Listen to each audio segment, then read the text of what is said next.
What's up, guys, and welcome back. It's another tutorial on another Tuesday. Now this week we're doing part one of a two-part video on how to draw hands.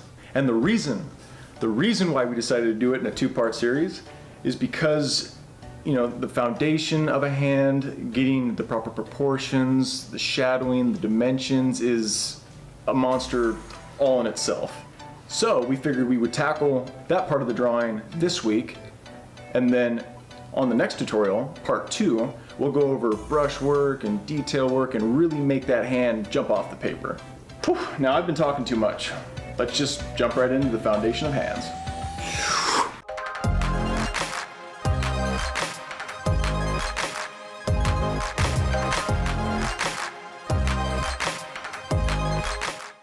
So today we're going to be using my favorite mixed media paper. We're going to be using a graphite pencil, a Pentel Click eraser.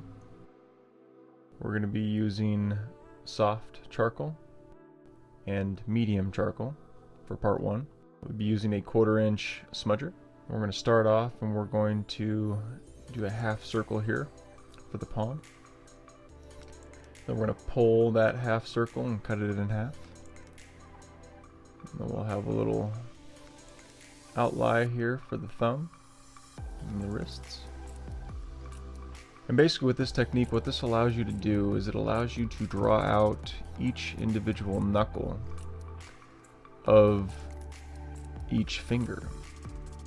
And as you can see from our reference image in the corner, the knuckles are comprised of 3 parts. And then what I like to do, a little trick, is I like to draw circles for the center of each knuckle, and then I like to draw little hash marks to signify the center between each finger. And this is basically just a guide for being able to draw out the first knuckles of each individual finger. And you can do this either way. You can do it one knuckle at a time, each finger, or you can draw out each finger one at a time. That's up to you. I like to just do one finger at a time, so we're doing the first knuckle here, the second knuckle, and then be sure when you draw out the final knuckle of the finger that you make your finger come to a point. This will give it a little bit more realism. And you'll notice that I'm actually drawing out the outline from the hash mark. In the middle finger, the knuckles are a little bit longer than the index finger. But it's important to note that when you're drawing fingers, they don't need to be identical, especially when you're drawing with charcoal and utilizing the 3-layered method that we use here. You know that we are just going to be layering, and we're going to be adding detail with multiple layers. Now, as you can see, the ring finger and the pinky finger are curled in. Right now, a lot of times curled fingers can be kind of a challenge, but I find that if you just take it slow and just start off and work your way up, so from the bottom to the top, I find that it tends to be a little easier. Just take it one knuckle at a time. That's what I do, and it tends to help me out, tends to work. But if you want to start from the top and work your way down, you can do that. So here we're going to be drawing out the main lines, the lifeline of the palm, and this will help give you the guiding points for dimension when the charcoal comes. So we're going to be taking our smudger, we're going to lay down some soft charcoal. As always with the 3-layered method, soft charcoal is the initial charcoal that we like to use because it smears easier than medium and hard charcoal, and it tends to separate amongst itself easier, which allows for a lighter finish on the paper.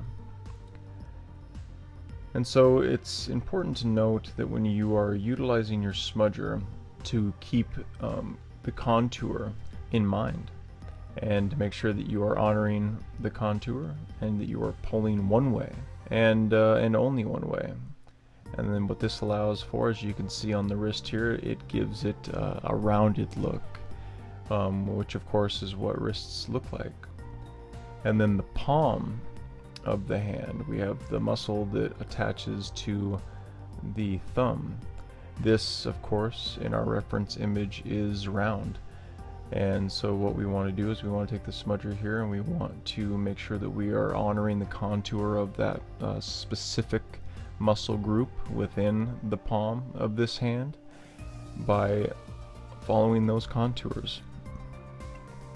And one of the things that I like to do is I like to stand my smudger up on end, and I like to follow the line work that I've created with my outline with my graphite pencil, and this will help me to really pull out the line work for the thumb, and this will make the thumb pop, and it'll give it dimension, and it'll make it kind of come off of the paper and give it that 3D look that we're going for.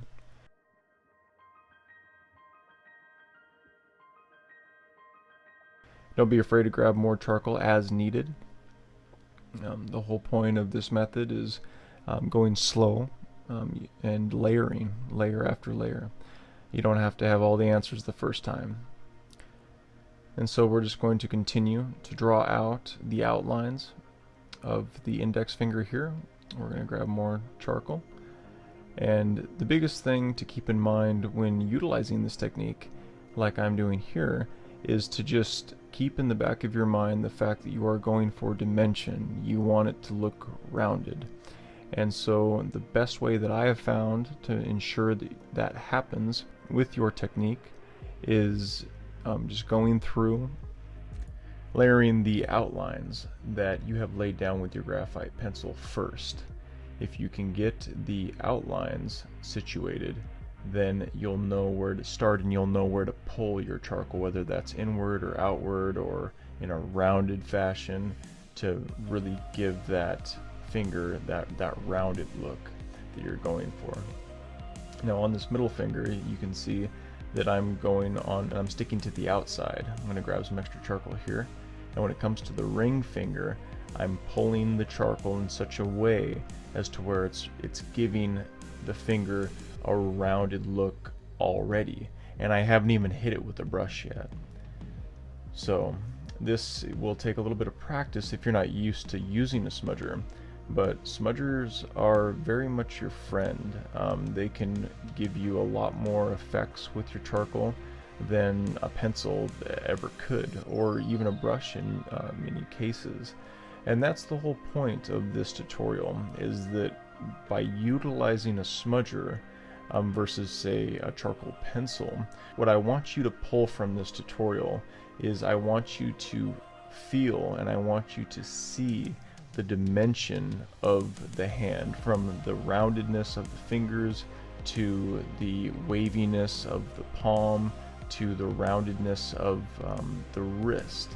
Like, that's what I want you to pull from this, because if you can understand the fundamental shape of a hand by being able to identify the specific muscles within the fingers and within the palm and the wrist, you stand a much better chance of being able to come out with an end product that looks like you want it to look, that has that very realistic appearance, because you were able to understand the fundamental points of drawing a hand from the very beginning.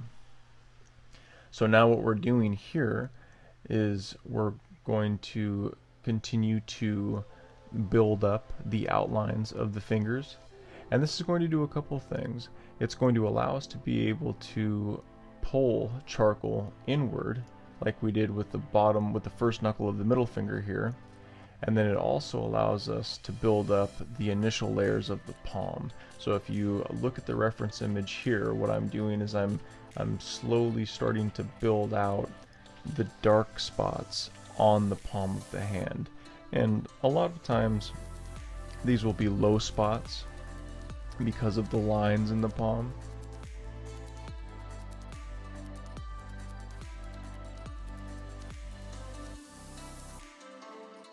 Or here on the side, what I'm doing is, if you notice on the reference image, my ring finger and my pinky finger are actually behind the palm, where my middle finger and my index finger seem to be one with the palm.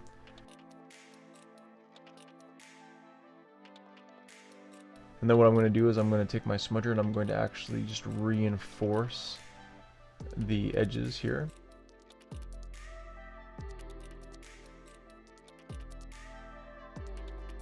And now we're going to take my Pentel Click eraser and we're going to erase some of this charcoal. And then I'm going to grab some more soft charcoal and I'm going to reinforce the line here with my thumb. And this is where it really gets interesting. This is where I want you guys to see that, like, you just continue to work the charcoal, continue to apply it, and what you'll slowly start to discover is that there is quite literally nothing that you can't do with charcoal. It's one of the most fascinating things that I love about this particular medium in art, is that it's very forgiving. It allows you to be able to do just about anything that you can possibly imagine in the black and white scale, because of being able to work between solid white and solid black by just adding more or less charcoal. It's whatever you wish. It's whatever kind of look you want to go for.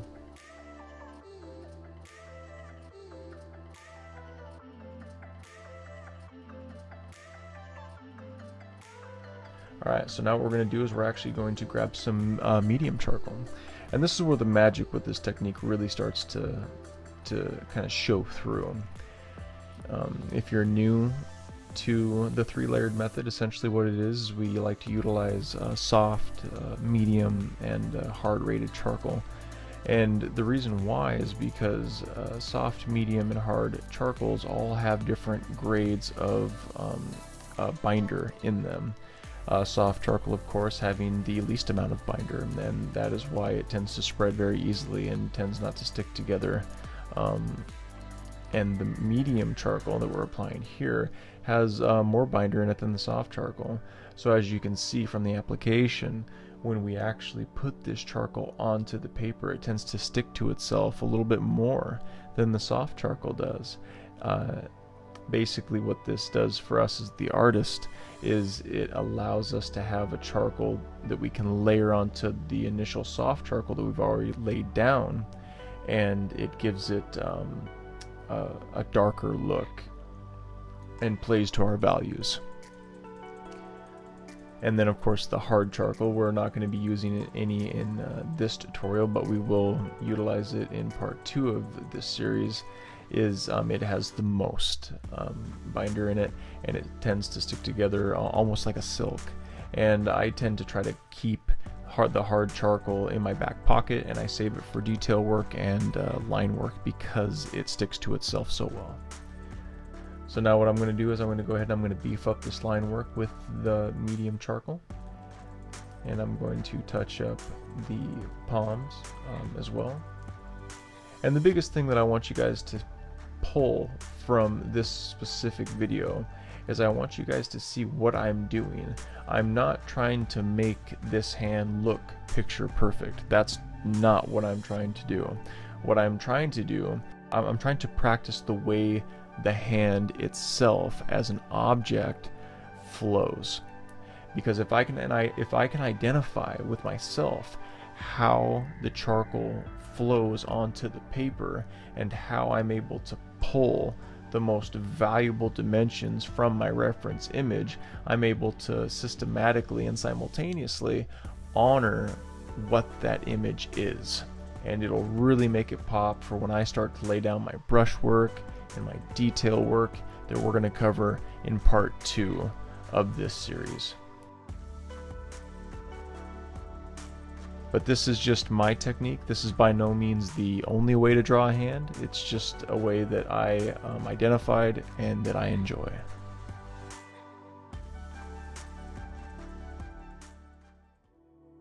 So guys, I hope you enjoyed that tutorial. That is how I go about getting the foundation of my hands laid out. Be sure to practice it. Let us know if it works for you.